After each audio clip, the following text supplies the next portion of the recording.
And we are back. We are back, bumble bitches. Ladies and gentlemen, we have arrived. We are your host of the To Be Better podcast. That's all I got. I need to check to make sure that Twitch is working and then make sure Rumble is working. Because I was working last minute and didn't get things done the way that I should have. Half the season barely ever lost. Yes. Wrong, however, Why do for I the two only non-evil. Don't know what that was. Oh, pardon me. Twitch is working. Hello, Twitch. We are live on Twitch. That's what that noise was. Oh, neat. Nothing on Rumble, he said. Nothing on Rumble. All right.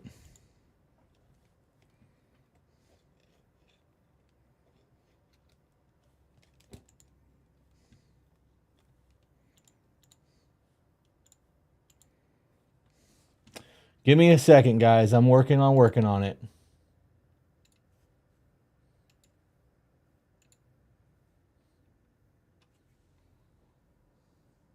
All right, we're not doing Rumble tonight because I'm not gonna fuck with this while we're live. Not fucking with it. Oh no. Okay. Well, I just closed that. I guess I hope I didn't need it. Oh, that was to see how many viewers we have on each platform. You are right. Let me open that back up. I like that data. That information. Boom. Oh no. Oh, what's happening? I'm happening. This is what happens when I'm in control of stuff tech-wise. I hate this. I mean, I think you've been doing absolutely great this past year. All right. So let me text Garrett and let him know. Do you want to pull up the email so we can just jump right into that? Yes, I have an email up. Wait, do we have one predetermined? Nope, just run one. Okay. Teen heartbreak and advice. Hi, Chris and Peaches. I'm just going to lift this. Pardon me. Okay. And then when Meg gets here, we have questions for Q&A. All right. I've been an avid listener to the podcast for a couple of months now and admire your guys' relationship and emotional intelligence and would love if you would discuss this email on your podcast. Okay. Can you hear me okay? I feel like this is far off to the side of my mouth. I mean, it looks like everything's working. Okay. I'm an 18-year-old that graduated high school 5 months ago. Me and my girlfriend of 2.5 years broke up at the end of January. She is an amazing person, incredibly emotionally intelligent, kind, caring, and beautiful, and has taught me so much. We are currently no contact up until a few days ago, and I'm absolutely devastated. I'm heartbroken and feel so lost without her. We had an amazing relationship for those 2.5 years. Every day felt like a dream and easy. We would FaceTime every night and text constantly. We often talked about kids, marriage, and a future with each other. You keep reading, I'm listening. I have I know. change Okay. shit out because I fucked things up yesterday. We'd FaceTime every night, text constantly, talked about kids and marriage, future. She had met all of my family that are in the country, and I had never met her entire family and had been to her brother's. Oh, and I had met her entire family and been to her brother's wedding in November. She ended things at the end. How old is this guy? How old did he say he was? I'm an avid listener. I'm an 18-year-old that graduated high school. Okay, so this is... Out of focus. Still working. Keep going, babe. I'm listening. Okay. No, I'm processing because this is an 18-year-old and looking back at 18-year-old me, this is a baby. Had to move everything last night because of Yeah. the live stream, and I just lost the cameras. Oh wait, mine came up. There we go. This is why I don't want to take our cameras home. Yeah. Because every single time I take them down, I have to redo everything. And now they're not even center the way they're supposed to be.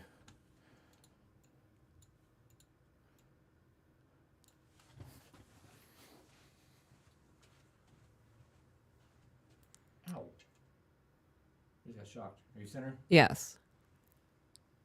For a split second, I was like, did I lose my jewelry? There we go. All right. So this is an email from an 18-year-old guy. Okay. So I am viewing this as if I am talking to our son, because 18-year-old is still very much a child. I wonder if this was his first love. Me and my girlfriend in 2.5 years broke up. She ended things at the end of January, and her initial... Oh, okay. I got an email, and I thought it was pertinent information, but it's not. It's something that I can look at later. She ended things at the end of January, and her initial reasoning for ending the relationship was that she felt emotionally drained from my actions, which I now understand and feel so ashamed as a man. I was getting more insecure about her past relationships because this is my first relationship. And as time went on, I kept comparing myself to them, which tore me down mentally. And I projected that onto our relationship without even realizing. I wonder if this kid has a dad to talk to. I don't know. Are you paying attention? I am. You asked me if this kid had a dad that he can talk to. I'm multitasking because I didn't get, like, everything that I should have had done before we sat down and figured out was not. Okay. Because Rumble didn't work. So, like, I'm trying to work, multitask, and talk to the chat at the same time. Okay. I think that this email needs your attention. You got it. Because this is an 18-year-old dude. Like, I can't give the perspective that you can give as a man. I'm listening, babe. Okay. I would often make sly remarks and comments about her past, which she felt that she had to apologize for, which I felt incredibly terrible and like the worst partner ever. Unpopular opinion, you should feel bad about that. To make someone feel guilty because they have a past and that is no longer their present, if she's not doing anything foul to cause that insecurity, like she's still talking to those ex, or your FaceTime calls every single night are now being canceled because she's hanging out with Jim, who she talked to 1.5 years ago, I could see how that could start causing issues. To be upset because she has past boyfriends. That's immature, childish behavior, right? And that's something that a lot of young, insecure men go through. Yeah. This is the same thing when it comes to, like, you're always talking to women about their self-worth. This comes down to a man's value in himself. If a man is confident and knows who he is and knows what he's about, he's not worried about people's past. Right. It's just all there is to that. That insecurity it comes from a weakness within us. And all young men experience that.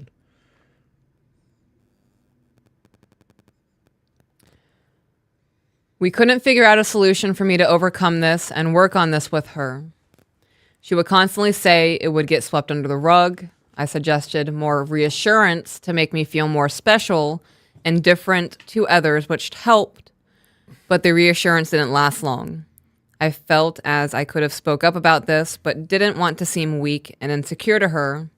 She also said that she wished she'd brought it up earlier, as it could have possibly saved our relationship. You already do look weak and insecure to her, bro. You look weak and insecure to me. Yeah, I agree. If you wanna stand apart and be more special, as he put it, then be more special, bro.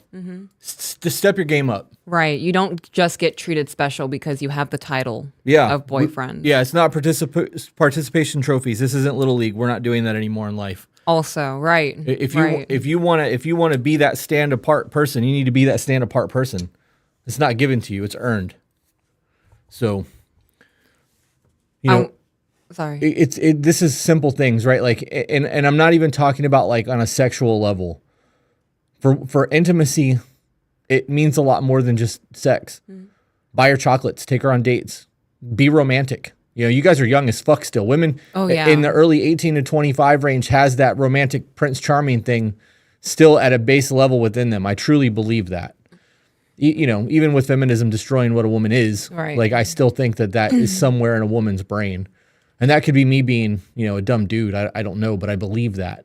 And when I buy you chocolates and flowers, you light the fuck up and, I get so excited. And you are older than that. So I am very much older than that. I'm so flattered when people think that I'm 21.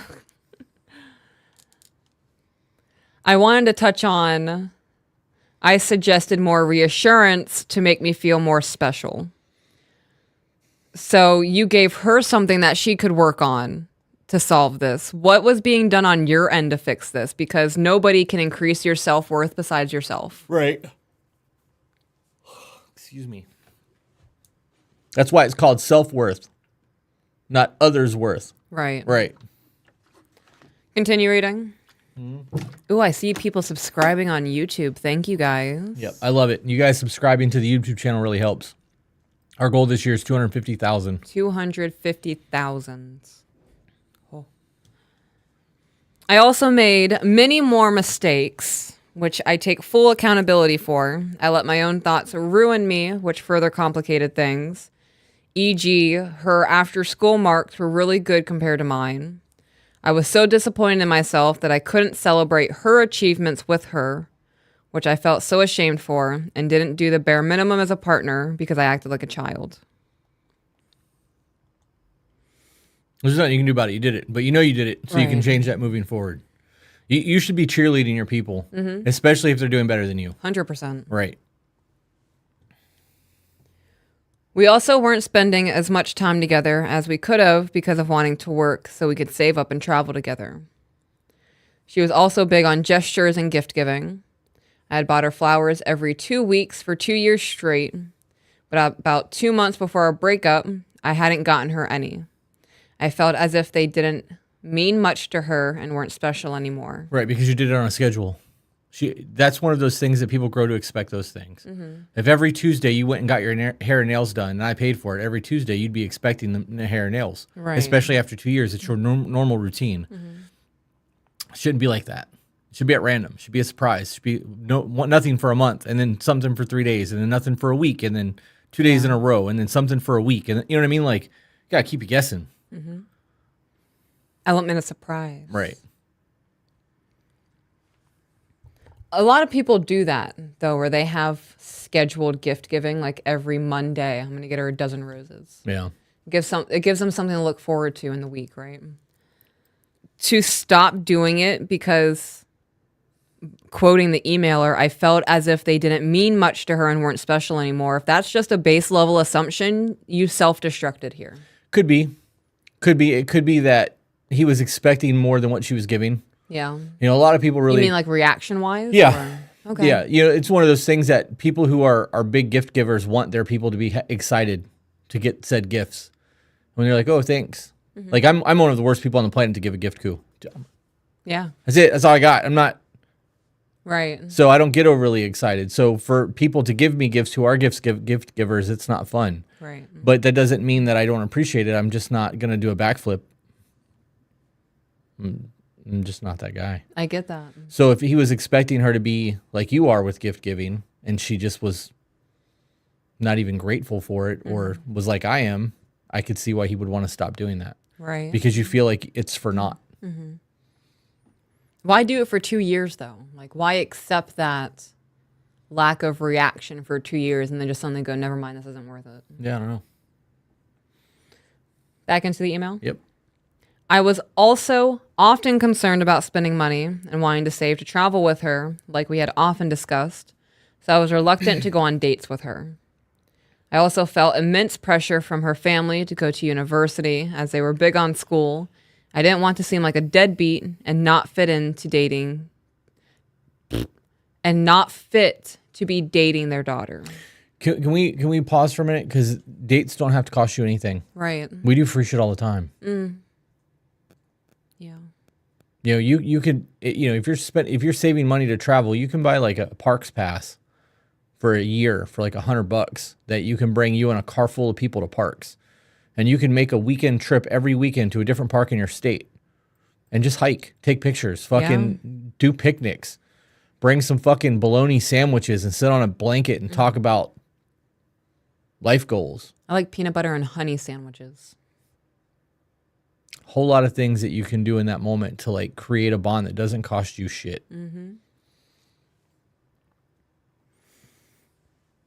Continue reading. Yep. But what she said the day we broke up is what I'm clinging to. She said, this may be the end of our chapter, but it doesn't mean I want our book to end. We even still have each other up on our Instagram, still follow each other, and have our locations on. I'm still clinging on to the fact that I may be able to get her back someday. But she said she needs space as she doesn't have the emotional capacity to put this into. She doesn't have the emotional capacity to put into this relationship and is emotionally drained at this point in time. We are currently no contact now, but just days prior to going no contact, we would text each other, "Good night, I love you," or "Hope you're doing well." She even drove to see me one night because I was an absolute mess. But just the other night, I didn't get a text back and got an incredibly blunt message saying, "Sorry, I fell asleep early. I feel as if I'm forgotten about and easily replaceable after this."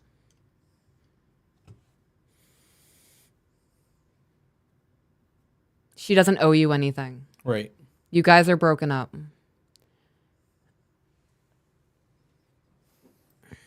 You need to give her the space that she has asked for. She left because she needs space. The constant texting, that every single morning text, the every single good night text is still infringing on the space that she has asked for. Right. In the Gentleman 2.0 video, I made a very clear statement about not chasing women. Mm-hmm. If a woman tells you that she doesn't want you or makes you feel like you're not wanted, fucking move on. Yep. You are going to waste a whole lot of time hyperfixating on someone who doesn't want you, that can totally use that knowledge of you wanting them as a weapon to abuse you and take you for shit. Mm-hmm. Don't do that. If they're like, "Hey, I don't think this is working," be like, "Cool, I hope you have a great life. I'm going to go do me," and just move the fuck on. Right. I understand that it's going to hurt. You might be depressed for a little while, but pick yourself up, start going to the gym, start eating right, take care of your body, fucking start reading books, working on who you need to be, and worry about you. Right. And as you level up, you'll find people that are on a higher level, so that like you're gonna match that energy. The universe is gonna give it back to you, kind of thing. I don't believe in chasing people. I agree. To say I feel as if I'm forgotten about and easily replaceable after this, her leaving you has more to do about her and less to do about you. Yeah. She recognized that she's not happy there. So she's changing her life to make her happy. So this is about her happiness. If in the future you can be a part of that happiness, dope. If not, she's not thinking about you right now. She's thinking about, how can I heal from this? How heal from what? What did I miss that she needs to heal from? Oh, I don't know. Him being a dick. Oh. A lot of times. They're just young and immature. You want me to go back and read it? No. I mean, yeah, but I don't understand why. I guess maybe I just don't get that. Get what? That you would need time to heal from somebody being a dick. People. It sounds like she's done with the relationship, and this break is a way to sever ties easier. Right. So that's just what needs to be said. Yeah. I didn't understand the whole need to heal thing. That's all. I just didn't get it. I still don't. If I was in a relationship, someone who's a major bitch to me, I would just move on and forget they existed. Right. But I don't think that I don't know. I don't think that he needs to obsess over this. I would turn off the location sharing and just go about my life. Yeah, I would too. Especially if somebody says we need to go no contact. Yeah. Like, bro, you not going no contact and obsessing over this gives me stalker vibes. Yeah, I agree. I would recommend joining our Patreon and getting into the men's group. If you don't have a father figure and you don't have a positive role model or mentor in your life, we have a public men's group and then a private men's group. And the private men's group actually gets you access to a couple people who are entrepreneurs, husbands, fathers, right? Good problem solving. We do monthly live calls. Definitely worth looking into. Also, since we're in between emails, We're you not. guys. Oh, that's not the end of it? No. Okay, I'll wait then. We will be reading super chats after the email. I now have my first psychology session at the end of February to help me improve myself and help me become a better version of a man that is secure within himself and have guidance. So Chris and Peaches, I'm here to ask for your advice and wisdoms if I'm able to get her back and how I can show her that I'm changing and improving myself, not just for her, but for me as well, because I don't want to go through life without her, because she means, okay, you're doing this because of her. This whole sentence, it's already not for you, it's for her, because you can't imagine going through life without her. Yeah. So all of this change is for her. It's an act. Yeah.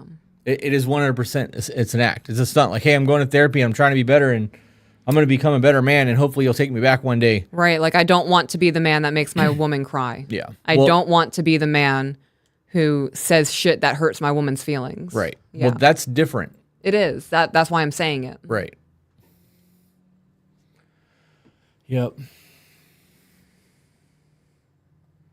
I also don't think that therapy is going to give you the guidance that you're looking for. It might help you work through whatever demons you have that makes you want to yell at your partner and be a dick, but it's not going to give you guidance. It's not what therapy does.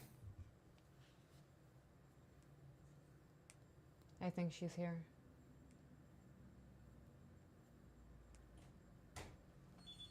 She is. Is that the end of that email? That is, yeah. All right. Well, then let me read these super chats real quick that we've got already, and then I want to plug the Red Pill Threads. You can come on in. We're ready to go. Did you lock that behind you? Please. Thank you. All right. So we have had a lot of questions from people to make a Peaches Preaches shirt. That has been made. We have a few t-shirts that are currently sitting there. And on the website, redpillthreads.com/to-be-better, there are a list of shirts that Peaches and I have designed with the Red Pill Threads that is going to be able to be shipped all over the world. We are going to be doing some extra stuff that we have planned so that we can ship our product internally in the United States domestically, and then anything that we want to be able to ship all over the world will end up on that website. If you use the code to-be-better, it will give you 10% off. But we are partnered with them for shirt stuff. There's a link on your screen for that. Super chats. Caitlin said, ordered my Protect Her shirt today to add to the collection. I deeply appreciate both of you. I'm a better person because of this community and the tools you have provided me with. Hashtag #ToBeBetterTribe.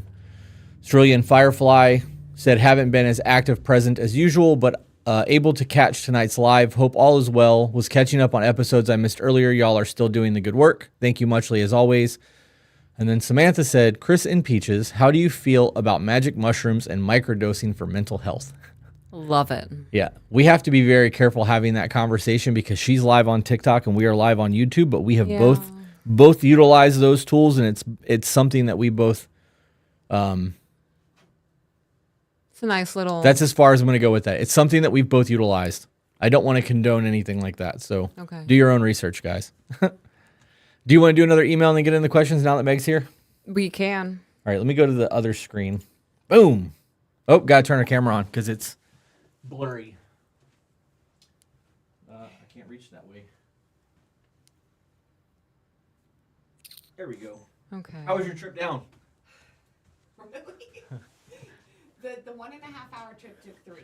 Yeah. Did you get stuck on 75 or 275? 275, and then the bridge was at a dead stop, and then right before Venice was at a dead stop. So it was just, I don't know if the snowbirds are here in full force or probably what what's is happening. yeah. But it was. I'm gonna give myself like 3.5 hours. I'm just gonna come to Fort Myers on Sundays. Yeah. Like that. It's hard to get out of Tampa, Clearwater. I am. Thank you for enduring that. No, to make I it down appreciate here. you guys waiting. I'm so sorry but I listened all the way here. Yeah, well, Yeah. we did a basic email. Did you watch last weekend's live stream with Ant? I did. Okay. I loved it. Well, we have a list of questions for you as well. I love it. Don't do political with me because I can't. Okay, well, if But I ask a anything question else. and it's too political, you can tell me. They're random. Ant is good at politics. I am not the one. Okay. I am not the one. But I do want to say to that email that you guys just read, a lot of emotional immaturity. Oh, yeah. In that, and a lot of self-love. Yeah. That kid doesn't really love himself. Oh, 100%. Yeah. That was hard to listen to. Yeah. You know? Let's do one more email and then we'll play Okay. the question game.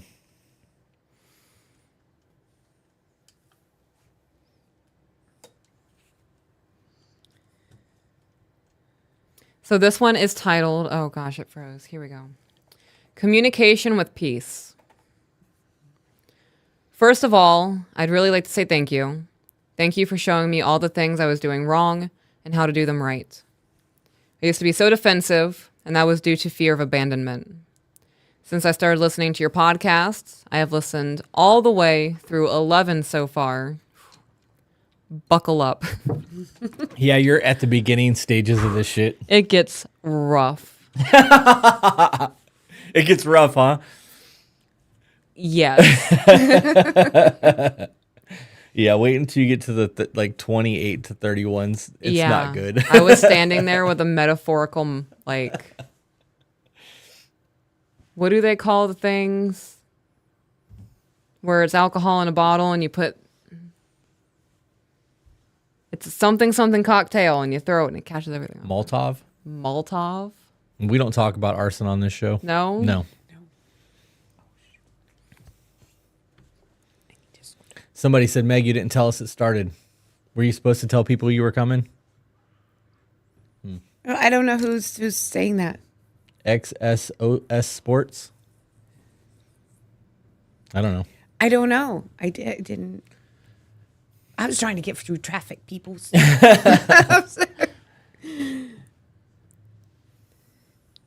Back into the email. Yep. I've changed phrases like you always or you never and turned them into I feel or I see. To bring you up to speed, I'm going to do a single paragraph of my past and my husband's past. I am 25 and he is 26. We met at 19 and 20 and have been together since. I was going through a lot of healing from my childhood trauma, and he was going through a lot of health problems with his mother that then turned into him having stress seizures due to a cyst pressing on his brain. Oh, wow. He unfortunately wasn't able to work during this time because of him not being able to drive. So for the first 4 years of us being together, I worked my ass off to take care of all of us to the best of my ability. He hadn't had a seizure in almost 3 years because I do what I can to make his stress as easy as possible. We both have steady jobs for the last 2 years, him as a mechanic and me as an assistant manager of a loaning company. I was wondering if you guys could possibly talk about how to work together to be able to save, fix your credit, and get a house together as a young married couple, considering we don't have great examples in our lives of how to do that. Any tips would be greatly appreciated.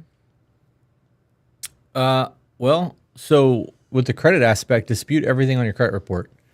Even if you owe that debt, file off dispute letters. If you go to Credit Karma, you can do it for free on Credit Karma. It doesn't cost you anything. Or you can find the Fair Use Credit Reporting Act and download the documents yourself and just mail them. Once a dispute is filed, the credit card company that holds that debt has 30 days to prove that you owe the debt. And if it goes to day 31, they have to remove the debt off of your credit report. So there are a lot of people who have debt removed, even if they owe the debt, because they can't prove it because it's been sold a couple times or because there could be a medical thing that goes there. So I would dispute everything to see if you can get it taken off your credit report. That would be number one. As for the saving, you should be putting 10 to 20% of everything that you make aside. Just is like good practice. If you live like a normal paycheck people, like you guys, you normal paycheck people are a lot different than people who do hair, massage, tattooing. People they make their money every day. It's different because we can go make money today and not have to wait 2 weeks to get a paycheck. But if you have a set pay, say you make $1,000 every week, you should be taking $100 or $200 of that and setting it aside and just putting it there for emergency funds or into some sort of Roth IRA or a retirement fund. The rest of that, I don't know because that's a very broad question and I don't know what your shit looks like. So that's my off the top basic advice. Start an LLC or an S Corp and write off everything you fucking can. Saves you money on your taxes. There's an update from February 11th. Oh. Hell yeah, updates. Unfortunately, my mother-in-law passed away 19 days after I sent the first email, and things have changed that we unfortunately don't have control over. We have had to watch as his little sister is raised by her father, and we rarely get to see her, but maybe once a month. Or two now. Maybe once every month or two now. It made my husband really sad to go from seeing her every other week to barely seeing her. As far as trying to build ourselves up financially, we both have raised our credit scores. Myself by 85 points using Chime, and my husband by 58 points using tool truck payments for his mechanic job. I've been working a terrible job that paid decently for a little over a year that was acquired by a local celebrity of sorts. They were forcing employees to do illegal things, which can be fined each and every single time, up to a $10,000 fine. Hold on. How do you force an employee to do something? Anyone? Because if somebody goes, hey, do this. And I'm like, it's illegal. No, And they're like, yeah. you have to. Be like, no, I don't. Right. And they go, well, then you can get fired. And be like, cool, because I would rather lose this shitty job than owe $10,000 on a fine because you're telling me to do something that's wrong. Mm-hmm. So what you meant to say is that you didn't have a backbone and they told you to do something and you complied because you didn't want to lose your shitty job. Nobody made you do anything. You made a Right. decision. Meg Zabo. Continue reading. Yes, please. They were forcing employees to do illegal things, which can be fined each and every single time up to a $10,000 fine for each call made by employees not in a designated collections department. I was not in that department, but was forced to call on average 30 people 3 times a day, which is considered harassment, but they were cheating the systems by only recording and putting notes in the final call. There was a lot more that had happened and led to the next decision, but I won't bore you with those details that you aren't looking for. I decided that since we don't have the money to pay for those kinds of problems, that I would leave the job. There you go. Spoke with my husband about it and was mutually agreed that I would stay home for a while and take care of the house. I've been home now for 2 months doing the damn thing, like making all of his favorite meals, cleaning, laundry, taking his boots off when he comes home from work, the whole shebang. While I do feel like I'm more of a burden this way, it's also been healing for me. I didn't realize truly how burnt out I was. I had been working for practically my entire life. I was raised on a 250-acre cattle farm in Tennessee. Oh, fuck me. I was raised on a 250-acre cattle farm in Tennessee and had to work it any time I was home from school. My husband is still seizure-free, thank God, and working hard to provide for us. I'm looking to get a part-time job so I'm still able to be home with him in the evenings and do all the things that are part of the wife's duty. I have completely caught up on all podcasts and have joined a few lives to hear all of the advice you have, but I would still love to hear more of some financial advice.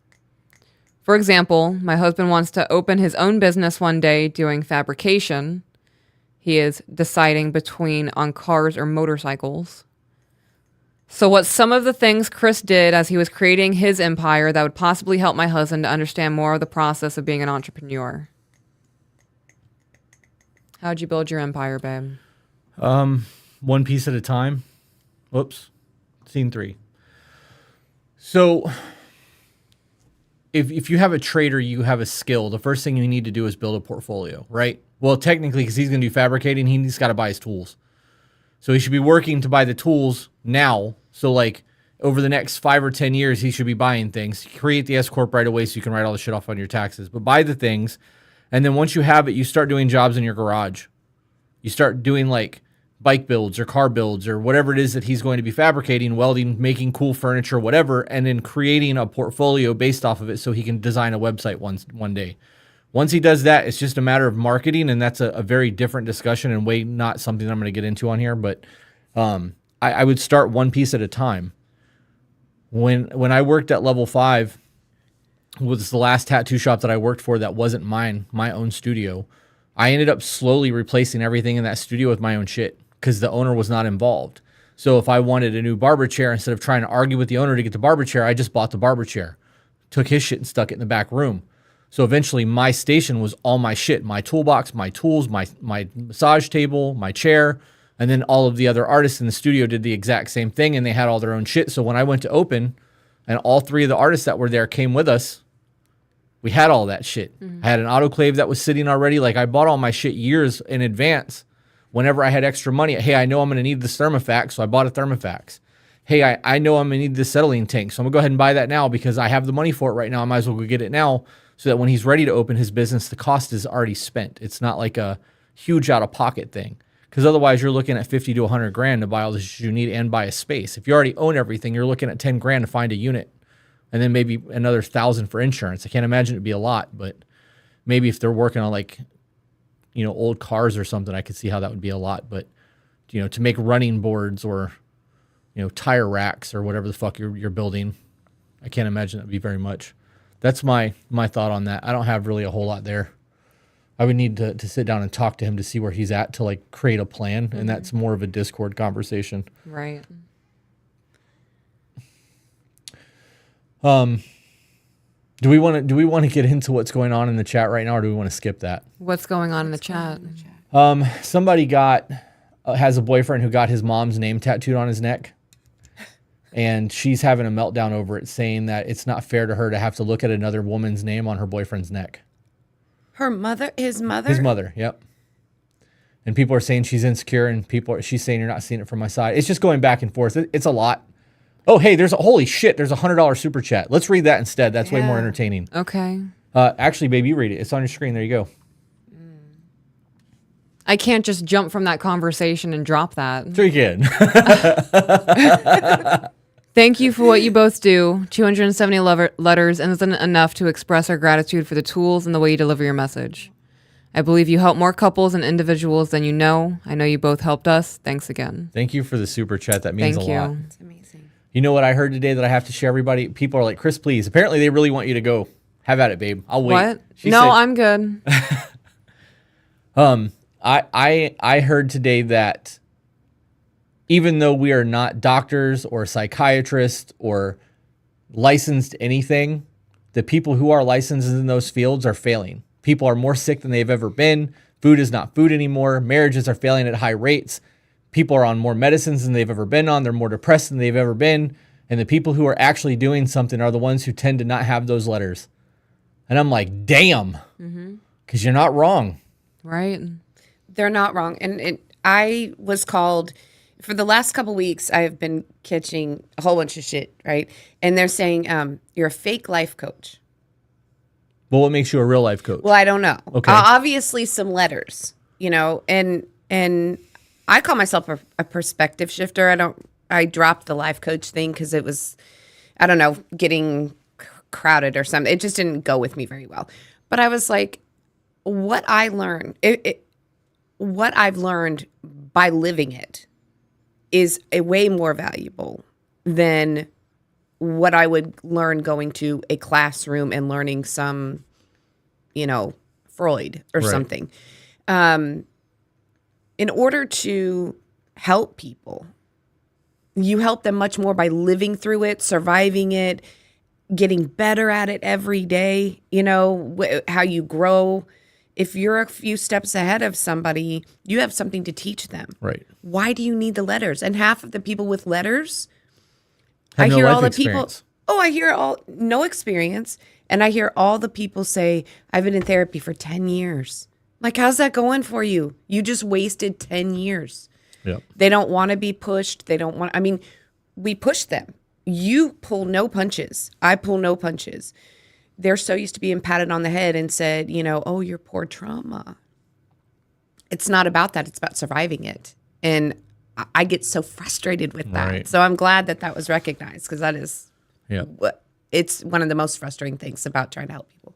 We have people all the time tell us that they've been in therapy for 5 or 6 years and got more help from us in 3 months of the podcast than they got in the entire time that they were in therapy, which Because I it always makes thought was sense to wild. them. But right, because we talk like they do, and we have Yes. lived experiences we can share. Like, you know what else I thought about is that with the coaching thing, you can create your own program and give a certification in your program and become a life coach for your program, and then sell your program to other people and they can become life coaches in your program. Correct. So to have a designated letter behind your name or to call yourself a coach means nothing if it's a coach situation, because anyone can do that. I'm a certified life coach under the blah, blah, blah. All that is an organization that gave you a piece of paper that said you committed yourself to an hour's training. Like, that's not. And I have the program. I could do that. I have considered it, but it's like, I've got to get it perfected first. But it's real life training. On the job training matters. Anybody who has any job in the world knows that on the job training is the best training you ever get. I got out of hair school and I could do a basic haircut to pass my state board exam. Until I trained with somebody else, somebody who was 10 years in, 15 years in, I knew nothing. And practicing, they do all the work. I have heard you say multiple times tonight, we didn't save your marriage, you did. Yep. we just gave you the tools to do it. And that is 100% true. But I feel like therapists don't give you the tools. Yeah. A lot of times. I will not throw them all under the bus, but yes, a lot of times. They gave you the tools. You wouldn't come back as a repeat customer. Right. That's right. It's a money game. That's it. I truly fucking believe that, babe. I do. That comes down to the sick stay sick because there's no money in a cure. There's money in treatment. Yep. So if Well, they love to hand out pills left and right. Oh too. yeah. Well, that's because they get paid for that. Absolutely. You know that, right? They Yeah. get kickbacks. Yep. Do you want to go back to that? Is that something you want to touch on at all? Because you were like, I can't just go from that to this. Yeah, no, my train of thought's gone on that. Okay. Yeah. Yeah, I would really rather not get into that either. Let's do some questions. That was so fun last week. How would you like to start? Where would you like to start? Should we start with something medical, something relationship, Oh, surprise me. something schooling? Surprise you? Okay. Should parents be allowed to homeschool their kids with minimal government oversight? Yes, Why? because the government indoctrinates. I know, I agree. But I meant like, I need more detail, babe. It's supposed to be like a real conversation starter here. Okay. So I think, so what do you mean by minimum government restraints? Like, Okay, so right now, in order for you to homeschool, you have to go through an actual school system, right? Do it like a charter school or whatever. Not a charter, but a satellite school. And you have to submit paperwork to the government and then follow whatever, they have in terms of stepped, like passable grades, right? For specific things and specific grades. How much involvement should the government have when it comes to homeschooling your kids? So if you decide that you want to do your own homeschooling and you wanted to teach your kids herbalism or apothecary, economics in terms of starting their own business at like 12 years old, because you can do that on Etsy, and homesteading. And that's what your interest was in teaching your kids, obviously learning to read and write, Right. history and all of that. Where should the government be able to come in and go, well, they also need to learn X, Y, and Z? How much involvement should the government have when you're homeschooling? I like the way that Florida outlines homeschooling. And that is? It is, they have like the lowest restrictions when it comes to homeschooling. They require the basic science, math, history, literacy, all of those kinds of things. They're very lenient on the definitions of those, though. So it's not demanded you have to teach your children cursive or you can't teach them cursive. These are the guidelines of what you need to teach them. As long as it falls within these guidelines, then it's passable. So you would want it as minimal as possible. Yes, I think that there does have to be some presence there because there are parents who will abuse the system to have kids for whatever reason, trafficking or welfare. So there should be some sort of oversight to that for the safety of the children. What do you think? I can't disagree with her because I think left to their own devices, some parents would take advantage of it and the kids wouldn't learn what they need to learn. I think that the basics, reading, well, when I was young, reading, writing, arithmetic, right? So know the basics, be able to test out on those. As far as all the other things that you added, things that are important to you, things that you think, life skills, real life skills can so much easier be taught at home by parents and in the holding the values that you hold dear. And I don't think the government should be able to come in on that. But I do think that they need to be accountable. To someone. Yes. Yeah. Yeah. Okay, so knowing that the government is involved in homeschooling, and with every individual state, there is an allotted set of money per child that goes back into the government ran school system. If you call it 30 grand just for easiness, right? Say that every school gets 30,000 per student for the year. If that's the case and you decide to pull your kid from homeschooling, should you then get $30,000 from the government in taxable rebates because they are still telling you how to school your children? You're pulling them out of school into homeschooling? Should you get that money instead of the school system? Okay, well, is that some of that money like teacher salary? Could be. Or I don't know. I don't know what they do with the money. That's there's no way of knowing that. Yeah. You know what I mean? Like, I'm sure that the school board sets salaries and some of that money should go to them. But if the teachers have an overflowed classroom, I don't think they're not making more money because the government is not giving them more money to the Right. teachers. They're giving it to the school board, and the school board is spending that money. So if a teacher gets a $60,000 a year salary, that's 2 students at a $30,000 thing. So if you're Right. pulling your kids from the classroom, it's going to decrease class sizes, which will give kids more attention. It'll also help people pick their schools a little easier because they won't fill up as fast. But if you are the one that's teaching your children and you are now the teacher and the government still has a say in what's going on, shouldn't you then get that money either in tax rebates or a check? I think you should. Honestly, you should at least get tax breaks for schooling, for homeschooling your kids, because everybody signs up to pay the school tax. I mean, I have to, whatever you're in, you pay that district's school tax. Well, if you're homeschooling your kids, you're taking that burden of your kids off of them. Yeah, either in a tax break or a credit or something like that, like a homeschool credit would be really good. I also think that would help people who are low income. Yeah. Because those are the people who would have the hardest time pulling their kids from school because both parents have to work if they're low income. Fair. And they use the school system as a daycare while they work their jobs, which is why, people have freakouts when you call their parents because they can't afford to miss work. That's the thing. But if they're making $25,000 a year at their job and they can homeschool for 30, it puts a parent back in the house. Like, I think that would change the dynamic. The only thing that I could see wrong with that would be in an abusive situation, but Yeah. I was going to say, if somebody it leans on the government hard for money, that's just another way for them to get a check. That would be tough. That would be a little bit tough because, well, no, it goes full circle back to the government having control over what they're doing, some control and accountability right. of what they're doing. Absolutely. Absolutely. Somebody said when you involve the government and then have tax breaks, et cetera, there will end up being even more government oversight and then they will dictate more with homeschooling. Well, that's the discussion. How much of that is fair? And if we are already having the government involved, where is the line drawn for us to get that money? Because I agree, anytime the government gets involved in anything, it's fucking ruined. Yeah.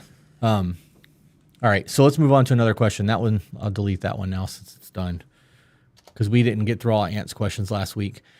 All right, different topic. Can true gender equality exist with traditional gender roles intact?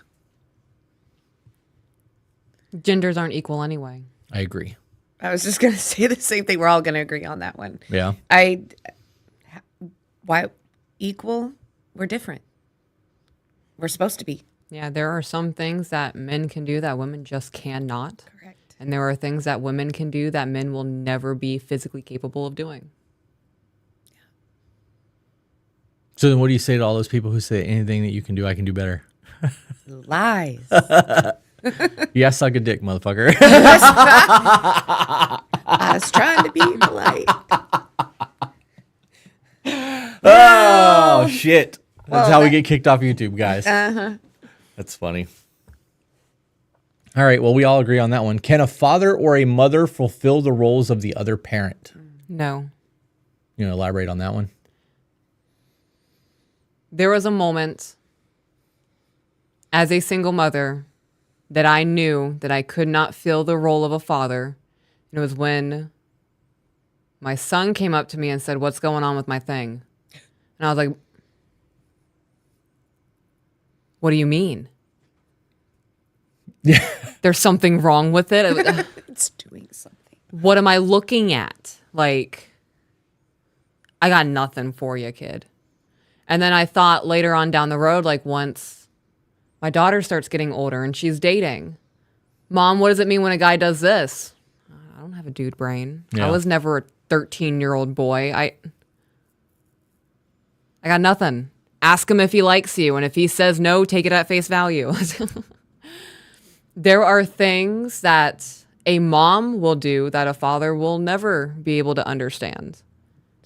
When a young girl gets her menstrual cycle for the first time.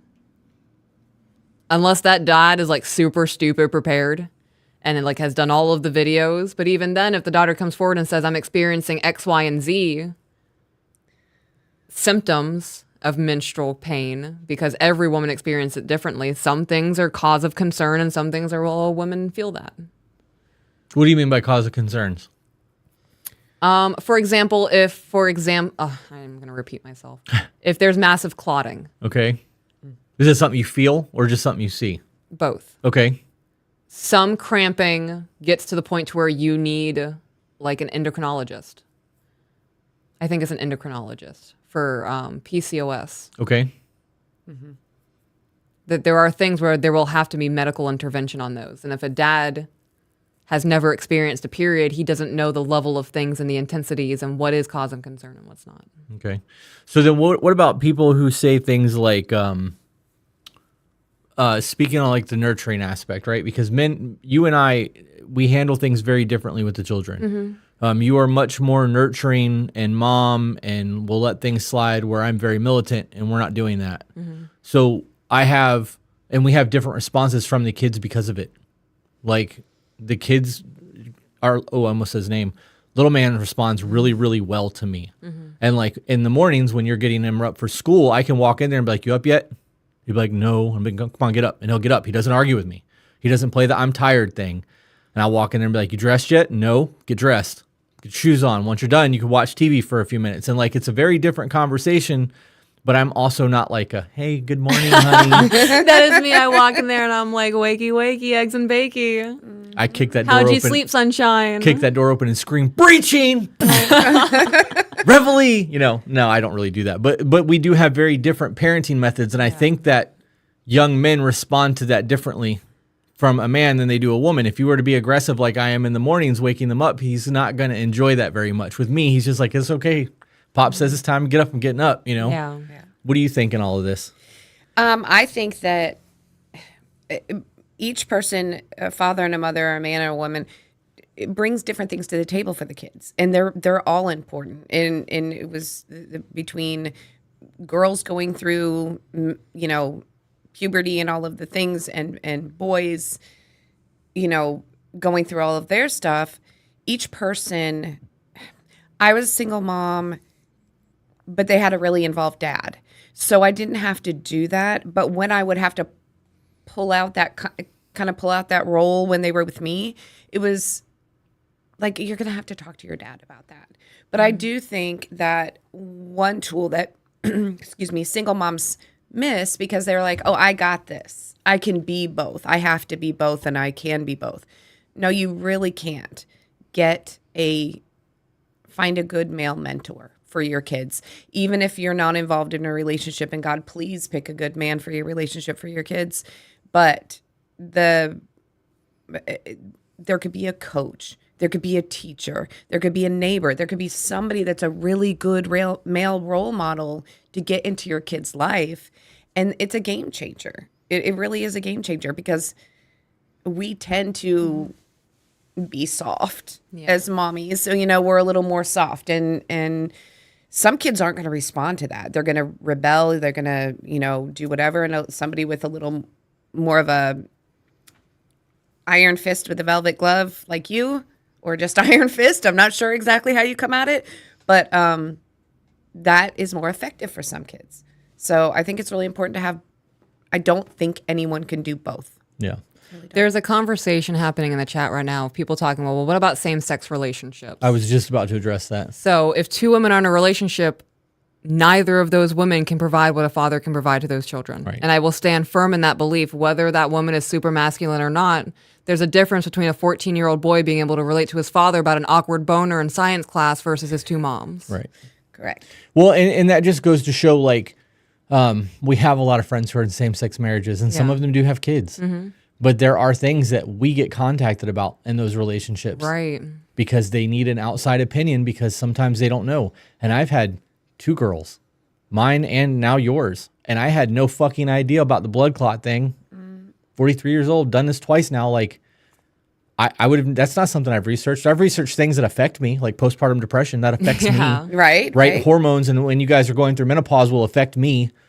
That's a concern. I would have never thought to research menstrual cycle. Right. I would have just been like, here, this is great for nosebleeds, bullet wounds, and your... It's actually not. What? Tampons? Not good for what? Not good for women. No. Oh, well, no. I was making a plug joke. Oh, gotcha. Yeah, you took that way too literal. Hence the nosebleeds, bullet wounds. Right. Yeah. It's a tampon. Right. It's not good for. Yeah, I know that. Okay. Again, it was a joke. It works for bullet wounds and bloody noses really well, though. Right. Yeah, they do. I actually know that can create toxicity and issues as well. So that I did know, but I only know that because I had to go, hey, my daughter's now experiencing this. What the fuck do I do? And a woman had to be like, this is what you need to know. And like, you have to buy both. You can't just buy one because they're not supposed to sleep with them in there. And I got that whole lecture, and then I learned a whole lot more than I ever wanted to know about that process when I was in my 20s. You know, but it was a necessary thing as my daughter came into her own. So, and I also agree with that. You're not going to get, I think that single parents raising a child will do the best that they can. Oh, 100%. And that's respectable and can be acknowledged, but let's not be delulu. You can't fucking do it all. You are going to have somebody in your life that has more skill sets and different understandings than you do. And that's where the mentorship needs to come into play. I truly think that the Boy Scouts and Girl Scouts were really big in the 80s and 90s. And I know that there was a whole lot of sexual allegations and things that transpired over the last 15 years and all of that. But having that community of men is really good for young boys because they get to see how men interact and how they conduct themselves around other men because they witness all of that shit. Yeah. And I think that that's just as important for women or young ladies. I think that, I think all of that is necessary. I don't think that we can do it on our own. I think it takes a village. It does, absolutely. 100%. Okay. Should companies be able to refuse service to individuals based on religious beliefs? Yes. Wait, clients based on religious belief? Yep. Should companies be able to refuse service to individuals based on religious beliefs? I don't know, man. If I had a Satanist walk into my store and they're like, hey, I'm purchasing this to go wear to the satanic ritual where we're going to sacrifice a child. Bro, I don't feel comfortable selling that to you right now. I kind of want to burn the whole line and say no one can ever have this again. So I don't know. At what point can we draw that line of... Because at some point that falls under free speech. It does. Well, it falls under the freedom of religion. Absolutely. Right. I'm going to take it a step. How do you feel before I go into this? So my opinion on it is a privately owned company can do whatever they want. Yes. They can refuse whoever they want. And the deal is, if they're going to refuse you for, I've heard of, the wedding cakes not being made for same-sex marriages and things like that, or they wouldn't make a bat mitzvah cake or something. Right. Go shop somewhere else. I wouldn't patronize that business, and the business has every right to refuse you. I don't think it's right, but they can, and I just wouldn't patronize them. Yeah. Even if I didn't have a religious or any kind of a problem with that business myself, if I heard that that's how they do business, they wouldn't get my business either. Right. But they do have a right to do it. So this is where capitalism comes into play, right? Because you get to vote with your dollars. And there will be people who agree and people who don't agree that will keep that place in business or will shun that business. Yep. I think that that's the beauty of a free market. I should be able to be like, all right, it's Thursday. Thursdays, anybody wearing a red shirt is kicked the fuck out of this business.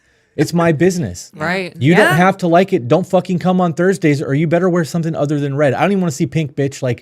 We're not doing red colors today. Right. But I should have that right to do it. And I understand that there are people out there who that might be their favorite color and they might get offended. Well, then they go shop somewhere else on Thursdays or just don't come back anymore. Right. And if that message gets spread around to a big enough crowd, and I'm not saying canceling is a thing, but there are people who will choose not to go there, like you said, because you disagree with what they're doing. But there are people there who may have the similar faith to go, I'm going to go and support this business above and beyond because we agree with them.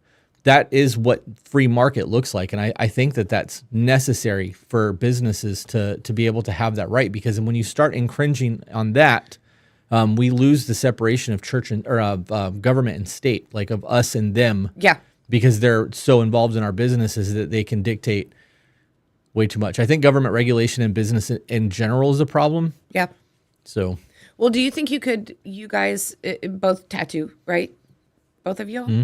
Okay. So if somebody came in and wanted a tattoo that was just off the wall, that you did not agree with, that you thought the little Yahtzee symbol, Yeah. right? Would you want to refuse them? I mean, would you? I don't want you to put your business on blast, but I mean, would you want the right to refuse that kind of stuff? Yeah, well, I would refuse them in general. And even in a situation like that, I don't care if it's against the law or not. My personal belief system and my integrity means more to me than a law does. Yeah.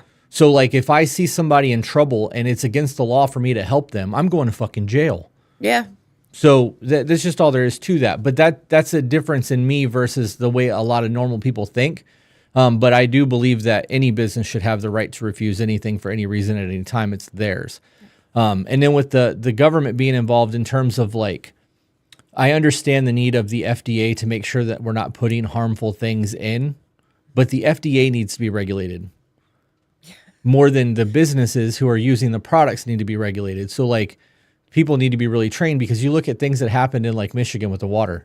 You know what I mean? Like that was an FDA fuck up, not an us fuck up, you know? So yeah, we're all on same base on that one. Oh, here's a fun one. Do social media filters and editing promote unhealthy body image ideals? Yes. Pretty quick. You agree with that one too? All right. The Kardashians are a prime example of that. They're pissed off at the standard that they implemented. Can I say something else about? You can say whatever you want. You're a guest. Well, this is where it hurts me as a creator, right? Because this is a whole different. I'm going to take it in a whole different direction with the filters. I'm right? here for it. So when I'm live and when I'm doing videos, I use filters. I admit it all day long, right? When I'm on video and I'm on live, I'm like pretty confident. I get those filters off. I look in the mirror and I see every wrinkle. I see every line. I see everything that wasn't smoothed over by the filters. And man, does my head go in a bad space. It's like we've gotten away from being happy with who we are.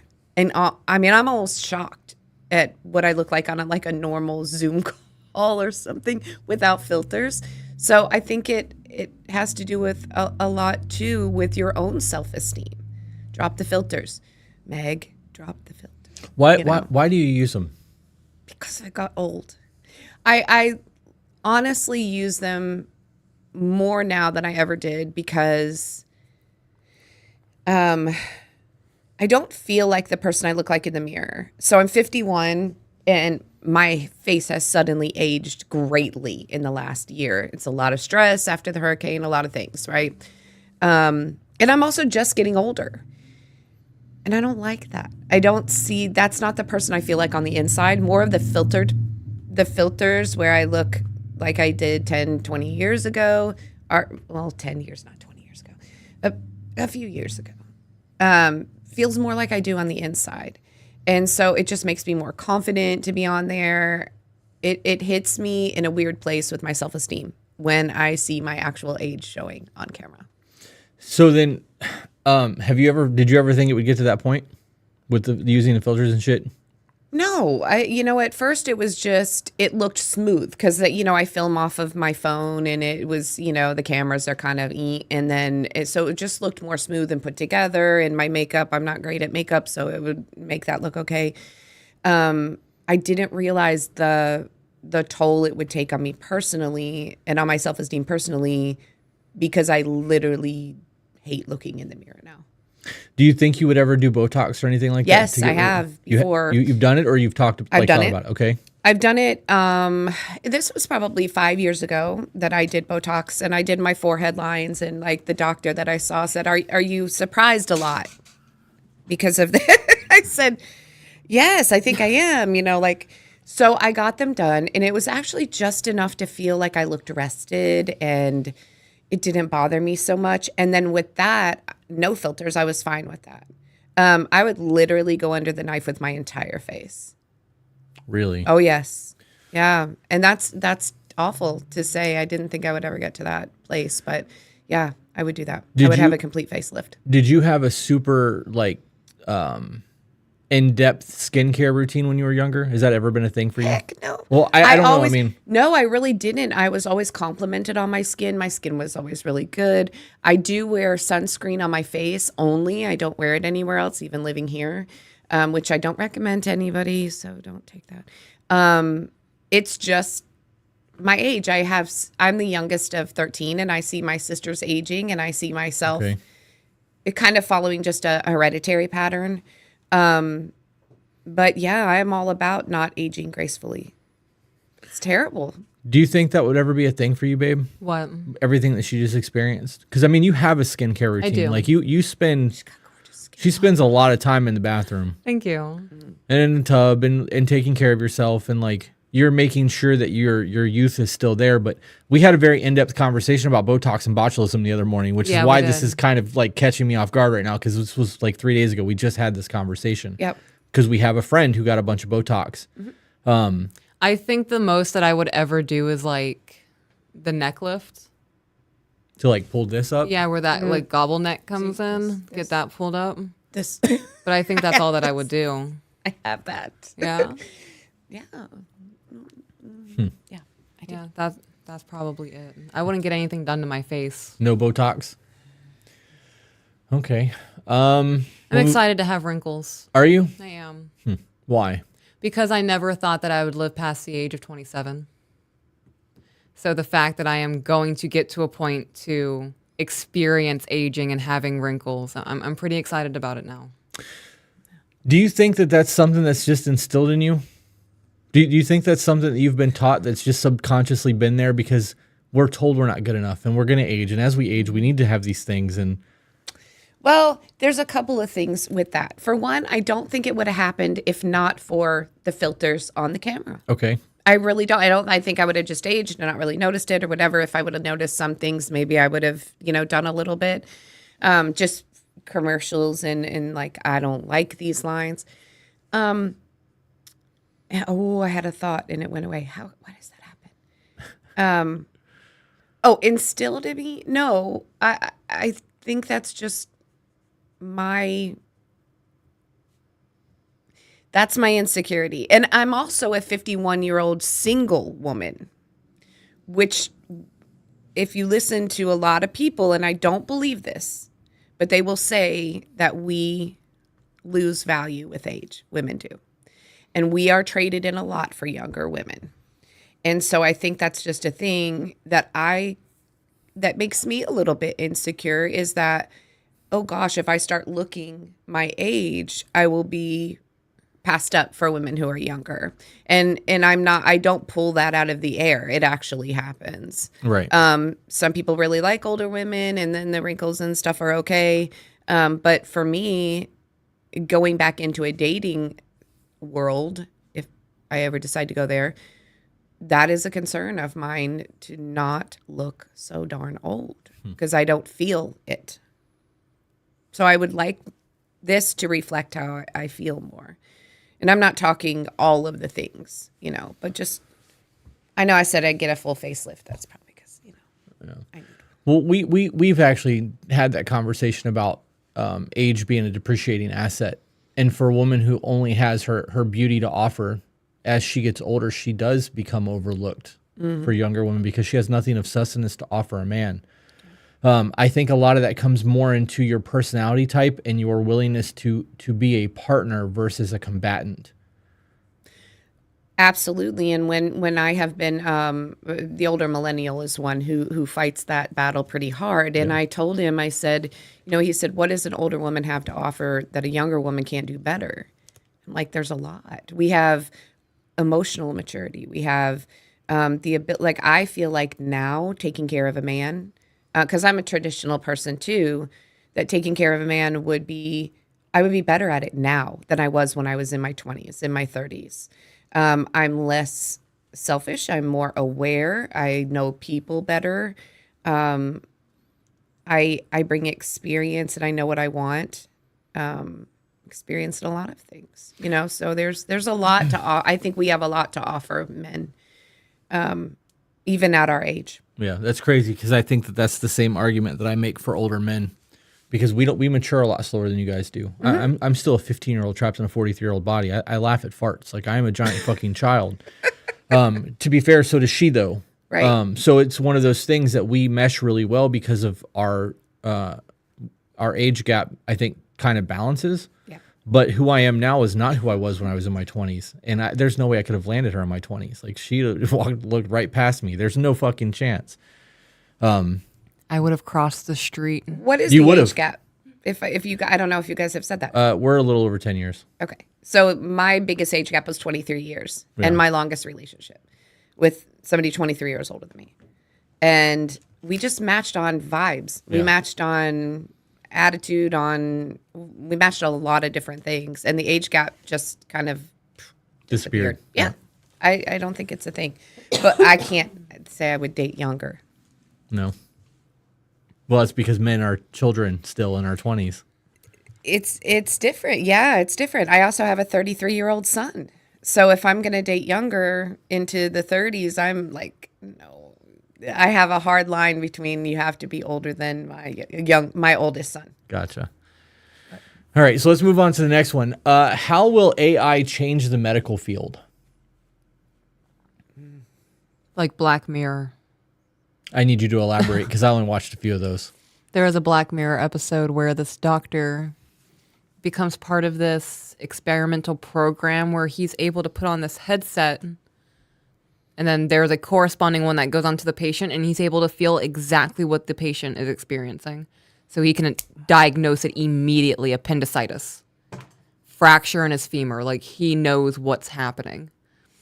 And it spirals because it's a Black Mirror episode. But that's not really AI. Well, it could be though. Yeah. What do you think? I think that would be great. Isn't that I insane? really don't know where AI fits into the medical field, honestly, except that if it was something like that where they could feel everything you feel as you feel it, because they will ask you a lot of questions. You know, is it a burning pain and is it a stabbing pain? I don't know the difference. It hurts, and I'm really hoping that unless it's something like that, AI stays out of medicine. Okay, so I'm actually on the opposite end of this. This is one of those things that I highly agree with. Okay. Because for every 1 hour a doctor is with a patient, it is on average 3 hours of notes that have to be entered into a computer. So if we can get AI to dictate the note process alone, that means doctors can see more patients. If they spend 15 minutes with you asking the questions, going back to their office, plugging your symptoms into AI, and it can then shoot out 5 potential things that you can quickly look at and go, okay, these are things that it could possibly be.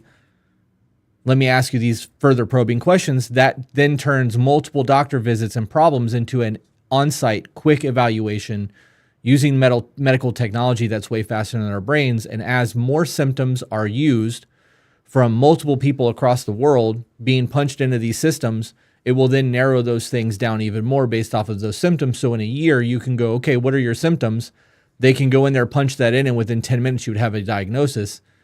It would start curing people of things a whole lot faster because we're no longer waiting long term to get treatment because we're guessing, we're practicing medicine. But isn't that what WebMD does?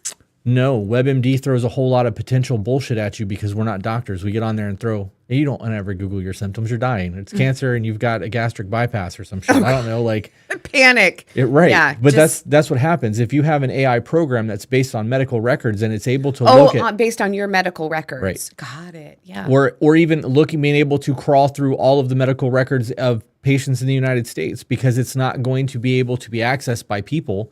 You're not in violation of HIPAA laws if it's not going anywhere, but if it's able to crawl through that in seconds, it's just a much faster process. I think that would be the first step to having AI with our medical. And then, we're already using machines to do laparoscopic surgery. That's how I had my appendix removed. It was 3 tiny cuts. It was in and out in a day. I was walking around the next day. It'll get to the point where we'll be hands off on that as well, because we won't have to have the robotics to do it. We'll be able to say this is what it is on their person. They'll mark the thing, do the cuts, and be done with it.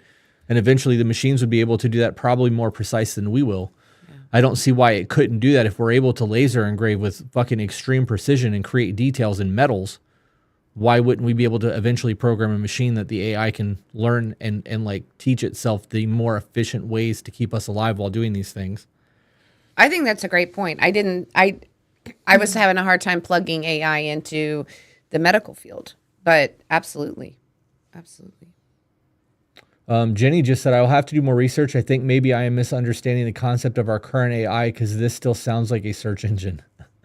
It would be, but AI would be the one searching, and it would be able to narrow things down a whole lot faster than us. If three people with three different intellects sit down and try to use Google, we're all going to get different answers in an allotted time frame. Right. If you gave us 3 days, we might be able to come to the same conclusions in 3 days of constant searching, but somebody's going to get there a whole lot faster.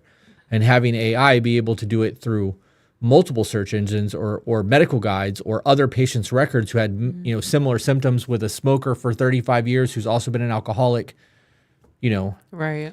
It reminds me a little bit of how they did that show Diagnosis, and somebody went on the internet and said, these are my symptoms. I have no idea what's going on. The doctors can't figure it out. And the plethora of people who came in and said, oh my gosh, I have the same thing. This is what I had. I mean, it was like all that information feeding into that. I think it was just a social media site rapidly would be like the very beginning. It would be kind of be like that because there was multiple different sources. So I get that. AI scares me. Like legit fear of AI because I read Life 3.0 and that book fucked me up. Mm-hmm. And I know that the advances in AI is not just AI. It becomes ASI, AGI. Like they have all of these different statuses of artificial intelligence. And it will get to the point where they are doing research in AI in hardened rooms with no internet. You have to wear a suit when you go in there. And like, if it gets onto the internet, it'll destroy the entire planet in like a week.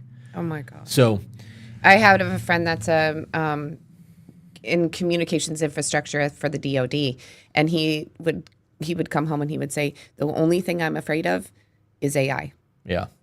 It would terrify him. And he knew it on the military level. And it was pretty scary.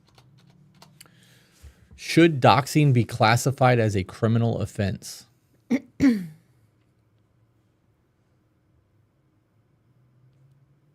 Doxing specifically? Mm-hmm. Yes. Why? Because when doxing happens... Okay, well, define doxing for me. Like, what context is it being used in? Putting your phone number and email address and home address and your kids' names and all of that shit on the internet. Yes, 100% legal. I agree with that too. Because I think it's a violation of privacy and it puts people in harm. Mm-hmm. But I can find that out about almost anybody. Right. Well, that's also a problem.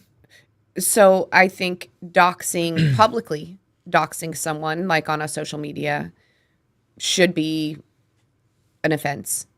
But anybody can find that information out, I hate doxing. Yeah. I can't stand it. I think it has put a lot of people in danger, especially women that are online. And I don't know. It's so accessible. So how do you draw that line? Well, there are websites that you can use to try to remove as much of your information off the internet as possible.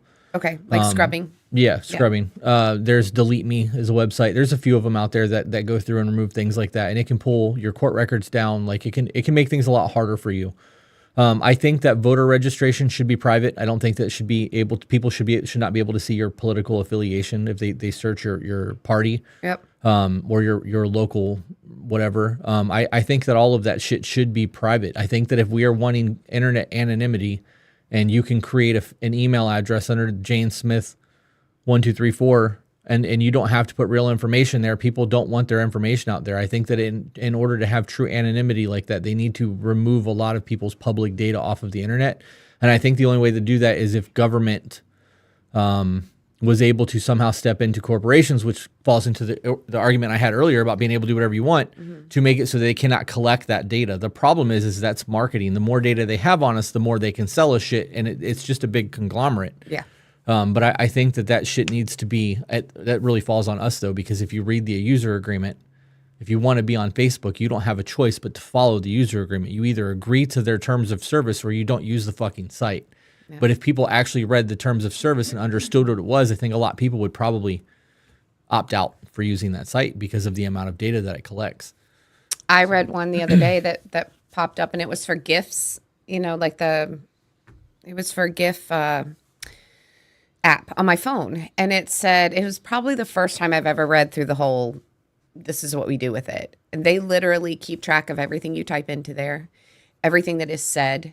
They have access to everything, and I absolutely wiped that off of my phone. I said, I don't want that. And then somebody brought it up to me and said, almost every site does that when you clicked accept, or almost every app. And I'm like, oh man, it's just, is it possible to even keep your privacy anymore? It's getting a lot harder. Do you have any smart appliances, refrigerator, stove, or anything like that?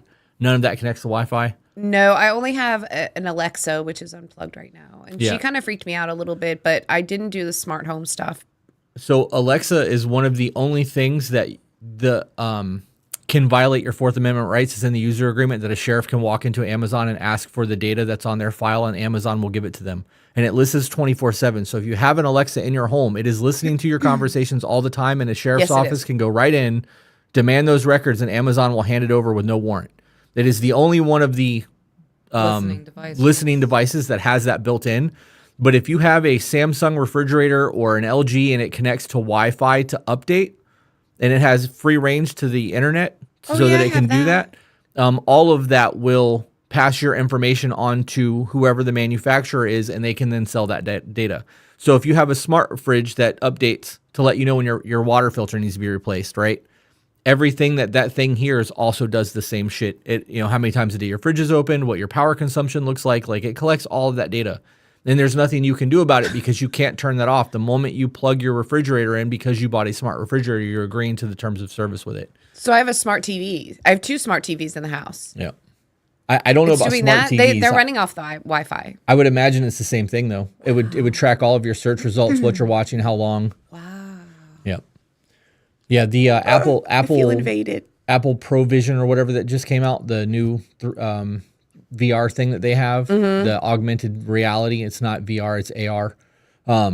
That is going to be powerful enough that they can look at what you look at on the internet and be able to tell within seconds your sexual preferences, what scares you, what does not scare you, what you're naturally drawn to, because of the way that our eyes dilate and focus and the way that we look at photographs. There's been a whole fucking write-up about that. So that's one of those things that as much as I want a Ready Player One shit, I'm not fucking with them things. Yep. Oh, wow. All right. Next question. Should politicians be allowed to trade while in office? And if not, should their immediate family be allowed to? What do you mean trade? Stock trading. No. They don't too much. It's like insider trading. I agree that it is. What do you think, babe? I agree with that. So then how does that affect the people that live with them? Because they are choosing to go into office. And if they have a husband or and I said husband specifically because of Pelosi. But if they have a husband or children that live with them who are able to then do it because they are not government servants, where does that infringe on their freedoms because someone in their family decided to serve? I think it should be immediate family. So like no husbands, no kids. No husband, no wives, If no they live in the children home? living within the home. Okay. Yeah. I have to agree with that. I think they have too much information. Yeah. I think that in doing that, there is a very thin line of freedom infringement that would come to that because the people who are not involved in the public office should still be able to do it. But I also agree that it then becomes it needs to be very heavily monitored. And in the event that there is any inclination of insider trading, the person that's in office should be arrested. Well, and if you're in office and you know things and you tell your kid or you tell your wife, it basically you're doing it Right. and putting it in their name. I think that's something that it's a choice. If I want my kids and my wife to be able to trade, I'm not running for office. Yeah. It's that simple. Should celebrities be held accountable for their endorsements? I'm gonna give an example. Like Balenciaga and Yes, Kim ma'am. Kardashian. Damn, I love you, woman. That's exactly where I was going. I love these people. Let me tell you, There's a whole eye game going on between these two over here. It's so cute. Just saying. It is. I'm now they're both smiling. They're both sitting there just grinning. I love it. But there's like a whole dynamic.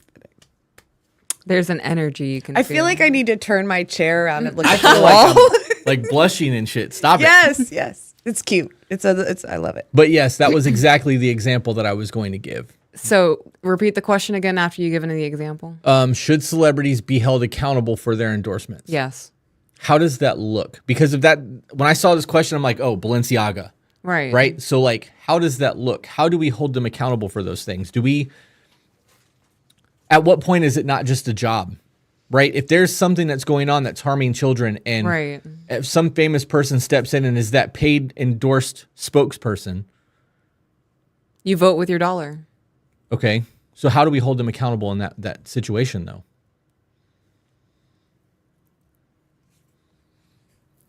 You stop supplying them the life you excuse me. You stop supplying them the life that you've supplied them. They are billionaires because we watch what they do. We care about what they have going on. Do you think that if there were enough companies that had integrity and morals, that they would stop trying to find spokespeople that did previous endorsements?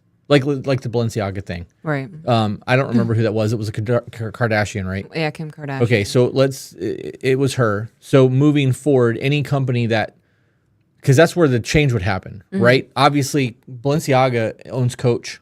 Right. Or Gucci, I mean, they own a lot. It's not just a They're thing. a parent company. And then they have a parent company over them. But for all of the people who are not okay with that own businesses that are, super rich CEOs, should get together and be like, okay, they supported this brand. We don't support these ethics. Moving forward, we will not work with this person ever again. Right. I think that's the change that would have to take place to hold those people accountable, because us not buying Balenciaga is not going to change anything when they have 900 other companies that's making the money on the grand Right. scheme parent company.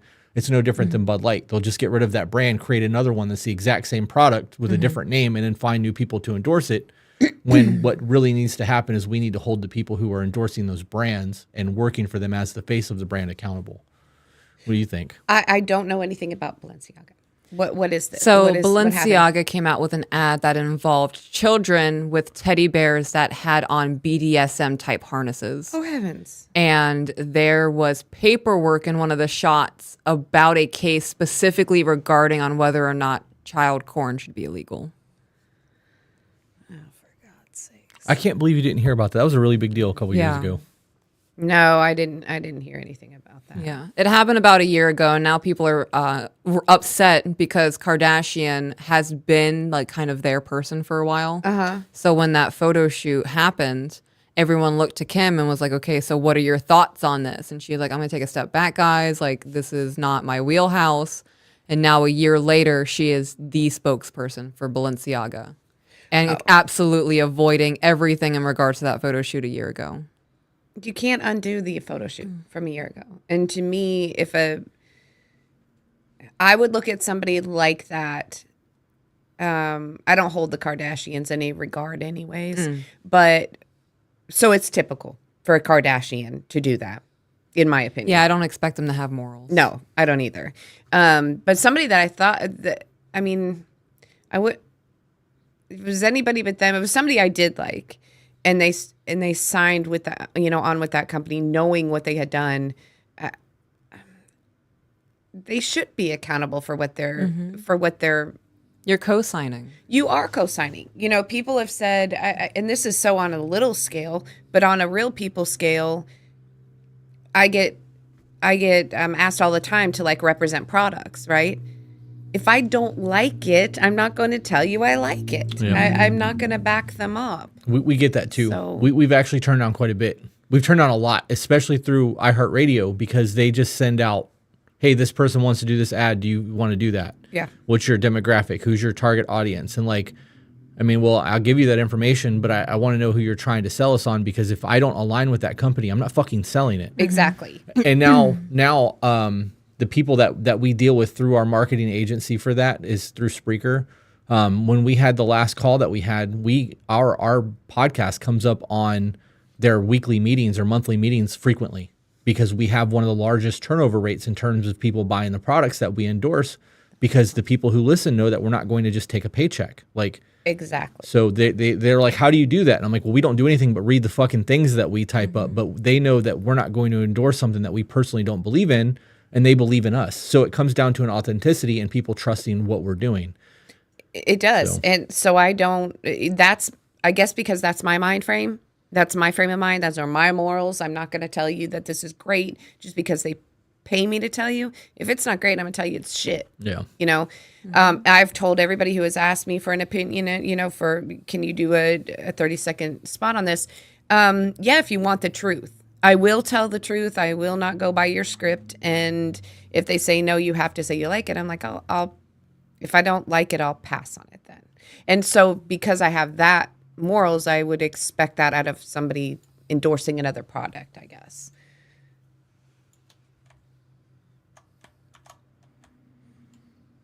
Fixing my camera because I was realizing how far off the screen I was when I was sitting there. All right, last question, and it's a 3-part. Do you think that feminism has added to the destruction of the nuclear family? Yes. Why? Because now it's being pushed that fuck having kids. What's the point of having children? Be selfish. It's 100% destroying the family. I agree because it's pushing men out of their natural role and putting women in. It's pushing women out of their natural role. I've been shamed for being a housewife. Isn't that ridiculous? Yeah. That's the most ridiculous thing I've ever heard in my life. And you do have to. I can't stand when people say, I'm just a stay-at-home mom. Do you know how hard that job is? Do you know how important that job is? How important? It's so important. And it's a challenge. It is thankless a lot of times until you grow great humans into adults. You know, it's very late 20s, early 30s, you'll start getting that thanks. Yeah. And until then, it's the dishes are never always, you know, they're never done. The laundry is never done. You never reach your goal. You might for the day. But as soon as I remember telling my kids, no one is changing their clothes for a week because the laundry is done. So fuck you guys and your laundry. I was done. You know, it gets so frustrating. Like everybody gets one plate and a fork and that's it. That's all the dishes I'm going to do. So but I think the other part is the women have become so masculine. You know, they're masculine to the point of, I don't need a man. And that just pushes the male role out. And the female. I didn't even think of it that way, but absolutely the female role. I just saw a comment on TikTok of someone saying it's not selfish to not want to have kids. It's not. No. I have seen videos, though, of women in their 30s and 40s breaking up their family, leaving their kids with the biological father and saying it's my turn to be happy. That's selfish. And that's because of feminism. Okay, so then second part of that question is knowing that, because we all agree, right? So the second part of that question is, who has that hurt the most? Like what demographic of people do you think that's affected the most? Humanity. Across the board, do you think it's equal? Across, what do you mean equal? Nothing in life is equal. We'll come back to that because I don't want to give my opinion, because if I give my opinion, you're gonna agree with me 100% because I know you. We agree on this topic. Okay. Who does it hurt the most? Women. I think we shot ourselves in the foot. You know, I'm such a believer in everybody has a role in the masculine and feminine energy that we bring to relationships, and we're not enjoying what it is to be a woman anymore. We're not enjoying the things like you guys do, where Peaches feels secure and safe, and she knows that you're her person. And I heard you, like on the way here, I was listening, and when she's triggered and needs to be held, and women are missing that, like embracing the soft side of them. And I also, you know what? I don't know who it hurts more, because men are made to feel like shit, and I just can't stand it. I really have a problem with that. I've thought of an answer. Okay. Future generations, because there won't be That was any. good. That was good. That's not where I was going, but that was a good answer. I think that it hurts lower income families the most. So. Because you can't afford daycare. Yep. So your kids have to go to a government-ran school Yeah. system. You're already low income, which means they're going to a shitty school system. There's a very strong possibility that there's not a father in the home, and if there is, he's working multiple jobs. Right. So the way that plays out is the kid ends up in some sort of system one way or another. Right. And I think that whole thing fucks the lower middle class and lower income families the most, because people who have money can live the traditional lifestyle still. Right. If they can find a good woman that's not been brainwashed by feminism, they can do the stay-at-home wife thing. There are people who don't have a lot of money who are making it work that are actually lower income. Yeah. But that is so few and far between that it's the exception, not the rule, because people don't want to suffer and struggle. So when you look at like what feminism is and when it's started, from like what it should have been to what it has become, I actually think that it's rooted in racism. Because the more you can fuck up that community with all of this bullshit, the harder it's going to be for that community to ever get back on its feet. And that doesn't just mean African-American people. It's literally anyone who's poor. It could be Appalachian Americans. It could be people who live in the deep South that live, in fucking swamplands. Like, those are the people that are going to be hurt the most by this. Especially as those kids, the parents who struggle to put their kids into a college, go to college and their kids come back indoctrinated with that bullshit. Yeah. It's going to destroy that family. That family line of like support and help is gone now. Yeah. I mean, I did it as a lower income young family with 3 kids. It's hard. By the time I was 24, But I it's had 3 doable. kids. I babysat 5 more kids. I stayed home with my kids. I babysat 5 more kids to have an income. I worked on 2 evenings and Saturdays on top of that.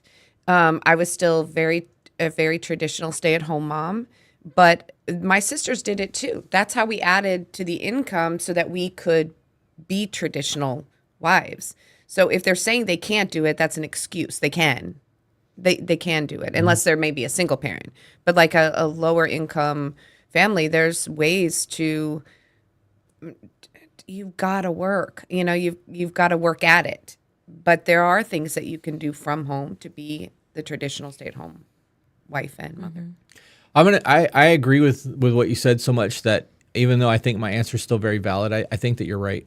I think future generations are going to suffer the most from this. I think that this is going to become one of those things that does irreparable damage, and I don't know how we will come back as a society to that. Right. When you look at history and you look at things from the 40s to the 60s, even through Jim Crow, everyone that had like fathers in the home and combined families, even if there was abuse in the home, statistically they did better. Yeah. Children went to college, they had better paying jobs, like there was more family structure, like again, even through abuse, because that was a very real thing in that time frame. It wasn't for everyone, but that was a thing. The numbers showed statistically every family did better when you had a mother and father in the home raising children, because you have help and the mother actually in the house. You guys, I think, and this is just my opinion, I believe that a mother can teach a child better than a teacher can. Her child better than teacher can, because you have one-on-one time with your child and you understand the things that they like and the way that they tick, and a teacher doesn't. They get your child in a group of 20 to 30 other kids who they're babysitting while trying to teach, and it's not one-on-one time, and they don't understand the way your kids tick. And like some might, little man's got a great teacher. I heard that phone call the other night. She's fucking on it. But that class only has 15 people in it? Like it's not a big class. I want to say 12. Right. Yeah. So she's able to give those kids close attention, but we also live in a small town. You're not getting that in a city. So I have to strongly disagree with any abusive relationship. It is not better for the kids. I'm not talking about better for the kids. I'm talking about better for like society as a whole. If a kid, okay, so for example, if a kid is at home with 2 drunk parents who scream and yell at each other all the time, and they witness physical violence against the mother, but still grow up to go to college, get a degree in psychology, makes something of themselves, then gets married, has children, does not repeat that behavior, they have now become a product of society based off of the ability of both parents to do their job to raise that child, even though both parents didn't get along. Is the kid going to be fucked up from that? Absolutely. But the trickle-down effect of what's happening from having both parents in the home on a large scale is more beneficial than a single parent raising a child. I would disagree. I would still disagree. You can. Statistics say otherwise, though. Yeah, I would have to disagree at the fact that that you're putting mentally healthy, effective adults out into the world from an abusive situation. They may be able to go to school and they may be able to get a job, but I don't think they're going to be able to mentally be okay, and they will probably carry on that behavior to their family, and then you're into a cycle that is just ugly. That's my opinion on it. And statistically, sure, you can grow up in an abusive family and go to college and get a degree and get a job, but are you mentally okay?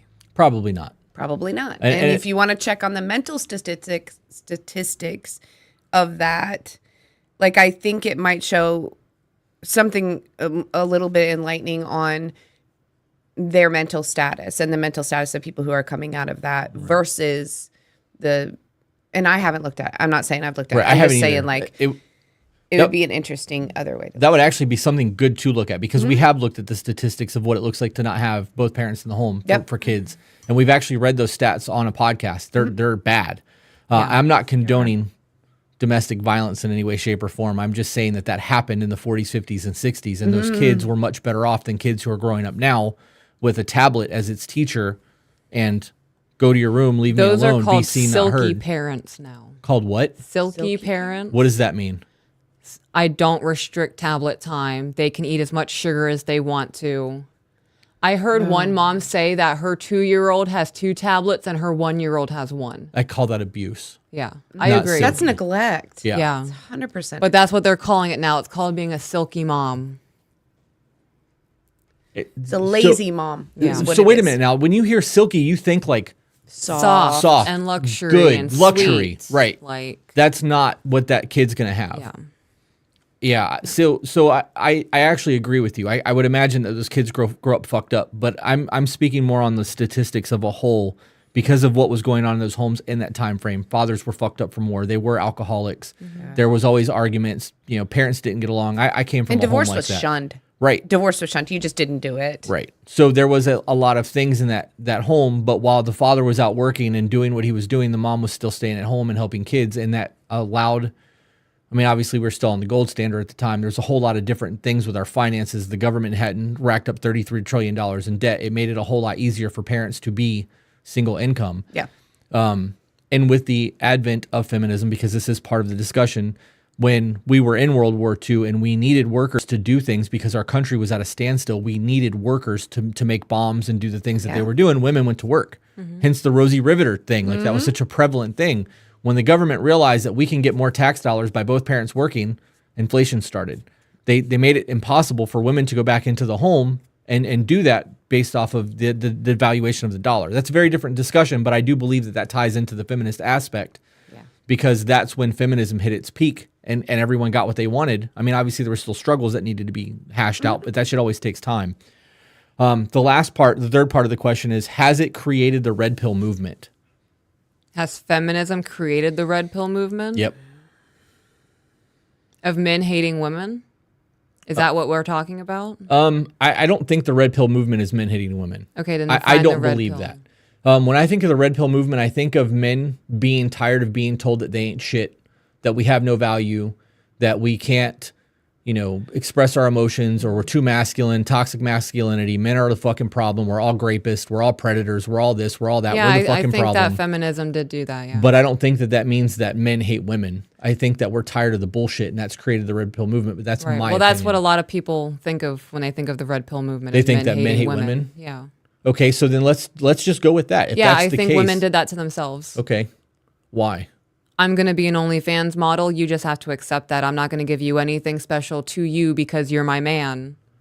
You just have to be okay with it. Or the abuse that happens.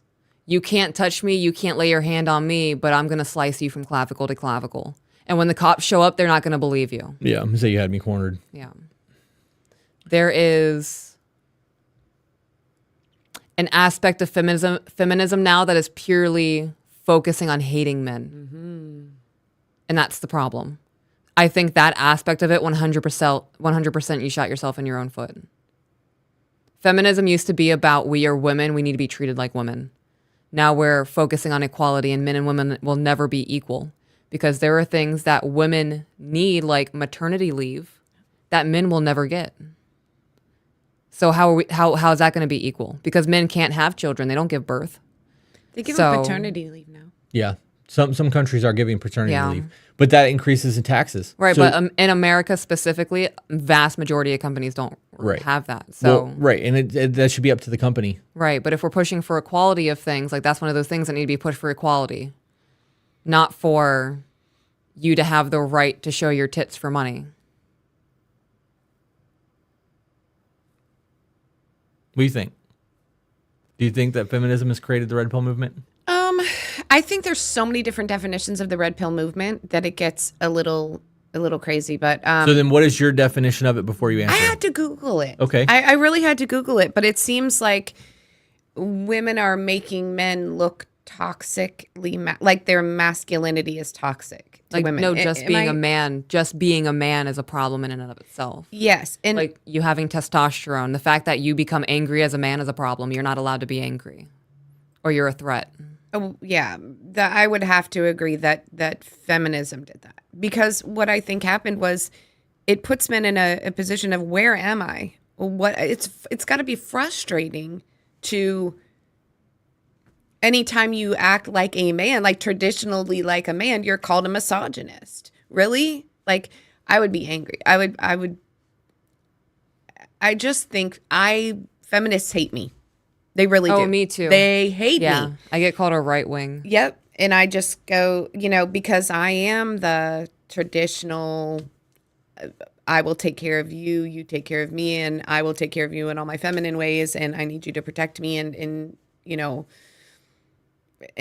that, no, we are not equal. We do things differently. I've never believed that we were equal. We don't need to be treated like shit. If we were, instead of being honored and respected for for being the feminine and the woman, they want to be treated like a man. Those are two different things. I don't want to be treated like a man. Neither do I. Don't hit me like a man. Don't No. talk to me like I'm a man. I'm going to cry if you raise your voice. Yeah. And if you step to me like a man, I'm telling you, if I step to I have a thing about, if you step to a man and want to put your hands on him, He's going to step to you. be ready. And I don't blame him, because men don't deserve to be hit either. So, on the same topic, then, because I don't know whether feminism created the red pill movement or if it was just angry men who got tired of being treated like shit. Because Okay, so if men being angry about being treated like shit, why is the feminist movement not called a red pill movement? I have no idea. I don't make up stupid buzzword terms. I'm only going by the things that I understand with the movement. Okay. And with what I understand, men are treated like shit in most Right. situations. And I do think that a lot of that comes from feminism, but I also understand that there are people out there who are just angry and they're tired of not being able to get a date, and they're tired of Right. dating sites being set up for Instagram models to be able to get whatever they want. And like, you can get an okay looking man who can't get a match, but you can get a busted ass woman who will get 100 a day simply because she's a woman and they show up different in the algorithm. We know that that's factual. I do know, and I can say with 100% certainty, that feminism is killing what it means to be a gentleman, because men no longer want to be gentlemen. Women don't want the chivalry. Right. There's just aggression. I can open the fucking door myself. Don't touch it. Right. I cannot believe how many people have told me, how many men have said, she got mad at me when I opened It's her happened door. to me. Yeah, I've had men say that to me too. I have literally sat in the car waiting for somebody to open the door. Yeah. Now I'll get out. I mean, there's no problem, but I dated somebody who was very, very traditional, and he's like, no, don't do that. And I'm Right. like, okay. And so I sat, but if he opens my door for me, I always reach over and like undo his door too. Right. But That's our age. they get, Because we set to unlock the door. that is true. That is true. That is like, I can't believe how many times that happens. And I would just go, if I was a guy, I would just be like, Yeah. Well, I've had that happen to me. Somebody flat out was like, I don't fucking need your permission to walk into the building. So I closed the door and held it shut. And through the door, I yelled, "You want to come in?" And as she's pulling on the door, I'm like, you don't get to come in unless I open the door. That's me giving you permission. I was trying to be polite. Right. Yeah. And yelling through the They've door. And then, taken of it- course, everyone inside the gas station's looking at me like I'm a fucking asshole. But I was trying to be a I gentleman. would be laughing my ass off. That's what you get. Just say thank you. Right. Exactly. Allow people to be kind to you sometimes. So in the narrative right now, everything that I have watched with an actual modern day feminist has viewed all men as predators. We've been called grapists, saying that all men are like that. Right? That's a very prevalent All men cannot be trusted. Conversation All men right are now. cheaters. Definitely. So as that narrative gets pushed, at what point do the sheepdogs let the wolves in? Because we no longer are protectors. We're all predators. So if that's the way that we're being described, Right. and something bad is happening to somebody who is weaker than us, when do we do this? I Or hope this? never. Because it's not warranted anymore. Do you know Yeah. what more people are doing? That, This. right. They're taking movies of it Right. instead of stepping up. I hope it never happens, but how can I get so bothered by this because I totally respect males for what they do and I love the traditional stuff. So if it stops, I'm just going to be sad. That's sad. I think as a society, we've been looking away from things that are happening. Bonus around us. question then for the men who are in the chat from two women who hold traditional values. What can we do to try to stop this? To combat the bullshit that's happening right now that's making men look like the way that we are being looked. Mentor other men. Okay. How though? Like, what do you suggest that we do? Because you both have known that men have been yelled at for trying to hold the door open. I have Right. experienced that. It gets to the point where you don't want to try to guess. I'm still going to do. I don't give a shit if you yell at me or not. Right. But I was also raised better than that. So like, what can young men do to start trying to combat that? What can young men Young do? men, right? That removes the mentor aspect because I'm already trying the mentor thing. It's difficult.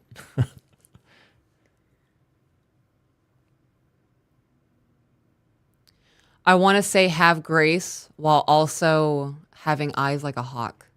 Because there are women out there who are trapped in trauma cycles, who are lashing out like a beaten dog in a corner.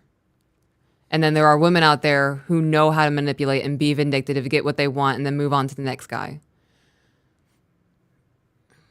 I have to interrupt you. We just got a Okay. comment from somebody on Twitch. She said, Ginger Babe 87 says, raise better men. Okay, so So what about the women in that equation? Are you saying women need to raise better men? right, because we're not allowed to be there anymore. Right. You guys get to dictate whether or not a father gets to be interactive with his fucking child most of the time. Mm-hmm. So that I would say that statement's more to you guys, being Yeah, that no, women 'cause- raise more children than men do, Yeah, there's a lot more single moms out there than than there single are fathers, single dads. which is a so- fucking problem. Right. But if we are looking at the parents for being the problem, if men are working majority of the time and the mother's having most of the interactions with the child, even with just a single mom,